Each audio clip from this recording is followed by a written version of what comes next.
लकड़हारा। किशनपुर गांव में एक लकड़हारा रहता था। वह बहुत गरीब था। लकड़हारा पास के एक जंगल से लकड़ियां काटकर उन्हें शहर में ले जाकर एक सेठ के पास बेचता था। उन लकड़ियों को बेचकर लकड़हारा अपने परिवार का पेट पालता था। कुछ दिनों के बाद में जंगल की सारी लकड़ियां खत्म हो जाती हैं। अब मैं क्या करूँगा? जंगल की सारी लकड़ी तो खत्म हो चुकी हैं। मैं अपने परिवार का पेट कैसे भरूंगा? लकड़हारा घर जाकर देखता है उसकी बीवी बच्चे भूखे बैठे थे। घर में खाने तक को राशन नहीं था। ऐसे हम कब तक भूखे बैठे रहेंगे? थोड़े पैसे ब्याज पर सेठ से जाकर ले आओ, बाद में उन पैसों को चुका देना। हाँ पिताजी, मुझे बहुत जोरों की भूख लगी है। अपने परिवार को भूखा देखकर लकड़हारा ब्याज पर पैसे लेने के लिए सेठ के पास चला जाता है। सेठ जी, जंगल की सभी लकड़ियाँ खत्म हो चुकी हैं। मुझे थोड़े पैसे ब्याज पर चाहिए। कुछ दिनों के बाद मैं सूद समेत वापस लौटा दूंगा। पैसे? वो भी तुझे? अरे किशोर, जब जंगल की सारी लकड़ियाँ खत्म हो चुकी हैं तो तू मेरे पैसे वापस कैसे लौटा देगा? जाओ बाबा जाओ, पहले लकड़ियाँ लेकर आओ, उसके बाद में पैसे मिलेंगे।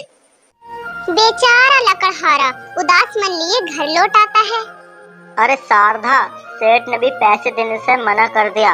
अब तो मुझे दूर के जंगल से ही लकड़ियाँ काट कर लाना होगा, नहीं तो हम सब भूखे मर जाएंगे। नहीं नहीं, तुम वहाँ मत जाना। लोग कहते हैं वहाँ का जंगल बहुत खतरनाक है। शारदा, तुम चिंता मत करो, मुझे कुछ नहीं होगा। अपने परिवार को समझाकर लकड़हारा जंगल की ओर निकल पड़ता है। उसके पास कोई दूसरा रास्ता भी तो नहीं था। लकड़हारा जंगल पहुंचकर देखता है वहाँ बहुत सारी लकड़ियाँ थी। लकड़हारा डरते डरते ढेर सारी लकड़ियाँ काटकर ले आता है और उन लकड़ियों को शहर में बेचकर अपने परिवार के लिए राशन ले आता है। अगले दिन लकड़हारा फिर उसी जंगल में लकड़ियाँ काटने जाता है। तभी वहाँ पर एक खतरनाक चुड़ैल आ जाती है। लकड़हारा डर के मारे कांपने लगता है। ये मेरा जंगल है, तुम यहाँ से लकड़ियाँ मत काटो, नहीं तो मैं तुम्हें मार डालूंगी। किशोर चुड़ैल की बात सुनकर वहाँ पर अपनी लकड़ियाँ फेंककर जंगल से भाग आता है। अपने पति को खाली हाथ देखकर उसकी पत्नी शारदा उससे पूछती है, क्या हुआ? आज तुम खाली हाथ वापस आ गई, लकड़ियाँ क्यों नहीं लेकर आए? अरे शारदा, तुम्हें क्या बताऊं, जैसे ही मैं लकड़ियाँ काट रहा था तभी एक खतरनाक चुड़ैल मेरे सामने आ गई। अगर मैं वहाँ पर लकड़ियाँ काटता तो वो चुड़ैल मुझे मार देती। शारदा, अब क्या होगा? ऐसे तो हम तुम भूखे मर जाएंगे। आप चिंता मत करो, लखनपुर गांव में एक बाबा रहते हैं। हम तुम उस बाबा के पास जाएंगे। बाबा इस चुड़ैल से बचने का कोई न कोई उपाय जरूर निकालेंगे। लकड़हारा और उसकी पत्नी शारदा साधु बाबा के पास चले जाते हैं और अपनी सारी बात साधु बाबा को बता देते हैं।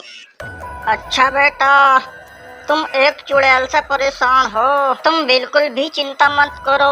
ये एक माला लो, जैसे ही चुड़ैल तुम्हारे सामने आए तो ये माला तुम उस चुड़ैल को दिखा देना। किशोर और उसकी पत्नी शारदा बाबा की दी हुई माला लेकर अपने घर आ जाते हैं।